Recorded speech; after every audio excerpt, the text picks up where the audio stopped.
ഇങ്ങനെ ഞങ്ങളൊക്കെ മൈക്കെടുത്ത് ഇവിടെ നിൽക്കുമ്പോൾ നിങ്ങളുടെ മനസ്സിലും അള്ളാഹു ഇങ്ങനെ ഞങ്ങൾക്കും ഫദ്ല് പറയണേ എന്നുള്ള ഉദ്ദേശമാണ് നിങ്ങളൊക്കെ മനസ്സിൽ. അള്ളാഹു നിങ്ങൾക്കും ഫദ്ല് പറയാൻ ഭാഗ്യം നൽകുമാറാവട്ടെ. കേൾക്കണോ, ഒരു സഹോദരി പാവം മകളെ കെട്ടിക്കാൻ ഒരു വകയുമില്ലാതെ വന്നതാണ്. തങ്ങൾപ്പാ എന്റെ മകളെ ഞാൻ എങ്ങനെ കെട്ടിച്ചു വിടും? ആ വിഷമത്തോടു കൂടി ആ താത്ത തങ്ങളെടുത്ത് വന്നു. തങ്ങളെ നിറപുഞ്ചിരിയോടുകൂടി ഒരൊറ്റ വാക്കാണ്, നിങ്ങളുടെ മകളൊക്കെ കെട്ടിച്ചു വിടും, ഒരു പേടി കരുതണ്ട, പൈസ ബാക്കിയാവും.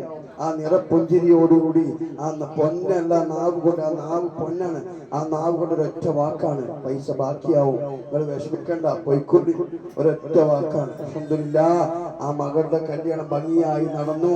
റഹ്മത്തിന്റെ മരക്കൾ ഇറങ്ങി നോക്കി, നിങ്ങൾ സ്വന്തം ആങ്ങളെ സഹായിച്ചു, കല്യാണം കഴിഞ്ഞു. പാവം ഒന്നുമില്ലാതെ കിടക്കായിരുന്നു. തങ്ങളൊരു വാക്കാണ്, ആങ്ങളെ സഹായിച്ചു, കല്യാണം കഴിഞ്ഞു, റാഹത്തായി. ആ സന്തോഷത്തിന് വേണ്ടിയിട്ട് ഒരു മോതിരം എത്തിമക്കൾക്ക് സമ്മാനിച്ചതാണ്. ഇപ്പോ നിങ്ങൾ കേൾക്കും, വിഷമത്തോടെ വന്നതാ, ഇപ്പൊ നിറപുഞ്ചിരിയോടുകൂടി എന്റെ മകളുടെ കല്യാണം കഴിഞ്ഞു തങ്ങൾപ്പാ എന്നൊരു പുഞ്ചിരിയോടുകൂടി വന്ന് മോതിരവും സമ്മാനിച്ചു എത്തിമക്കൾക്ക്. അള്ളാഹു ആ സഹായിച്ച ആങ്ങൾക്ക് അള്ളാഹു ദീർഘായുസ്സ് നൽകുമാറാവട്ടെ, ഇനിയും സമ്പത്തുണ്ടാവട്ടെ. ആ മകളുടെ കല്യാണം കഴിച്ച ആ മകൾക്ക് ജീവിതത്തിൽ സന്തോഷം നൽകുമാറാവട്ടെ. ആ കുടുംബ ജീവിതം അള്ളാഹു സന്തോഷത്തിലാക്കുമാറാവട്ടെ. അതുപോലെ കൂടിയ നിങ്ങൾക്കൊക്കെ എന്തൊക്കെ പ്രയാസങ്ങളാണോ അള്ളാഹു അതൊക്കെ തീർത്തു തരുമാറാവട്ടെ. ഇൻഷാ അല്ലാഹ് നമുക്കൊരു തക്ബീർ ചൊല്ലാം.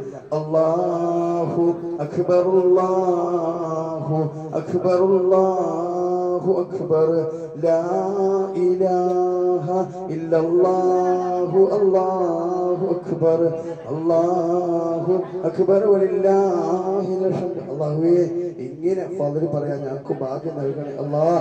ഈ ശബ്ദം കേൾക്കുന്ന നിങ്ങളൊക്കെ വിഷമത്തോടെ വന്നവരാ, നിങ്ങളുടെ പ്രയാസങ്ങളൊക്കെ തീർത്തു തരുമാറാവട്ടെ.